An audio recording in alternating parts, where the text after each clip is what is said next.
வணக்கம். நாங்கள் ஒரு 4-5 ஃப்ரெண்ட்ஸோடு சேர்ந்து ஷோலிங்கர் பரிக்ரமா பண்ணணும். கார்த்திகை மாதம் தான் அவர் கண் திறந்திருப்பார் அப்படின்னு சொன்னதுனால கிளம்பினோம். போகிற வழியில் வேலூருக்கு முன்னாடி சாய் சங்கீத்தில், ஸோ பெங்களூர் டு அந்த வேலூர் ஹைவேஸில் இருக்கு இல்லையா, அங்கே போய் நாங்கள் பார்த்தோம். ரொம்ப பியூட்டிஃபுல்லான பிளேஸாக இருந்தது. It's a very good place to relax also.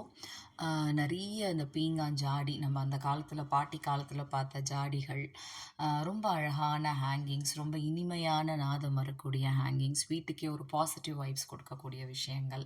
அதுக்கப்புறம் பார்த்தீங்கன்னா சோப் ஸ்டோன் ஐட்டம்ஸ், அந்த மலையை சுற்றி அதுக்கு எதிர்க்க இதோட ஆம்பியன்ஸோட ரொம்ப மனசுக்கு ரம்யமாக, ரொம்ப குளிர்ச்சியாக, ரொம்ப நல்லா இருந்தது. நாங்கள் அங்கேயே 1 hour வேஸ்ட் பண்ணிட்டோம். அதே மாதிரி பிரேக்ஃபாஸ்ட்டும் ஈக்குவலாக ரொம்ப நல்லா இருந்துச்சு. பட் இந்த ஐட்டம்ஸ் தான் லிட்டில் பிட் எக்ஸ்பென்சிவ். ஸோ அது ஒன்றும் ப்ராப்ளம் இல்லை, பார்த்துக்கலாம். அதுக்கப்புறமா நாங்கள் அடிவாரத்தில் போய் சேர்ந்தாச்சு. சேர்ந்து முதல்ல அவருக்கு நமஸ்காரம் பண்ணிவிட்டு அதுக்கப்புறமா கீழே வந்து பக்த பிரகலாதன் கோயில் இருக்குது.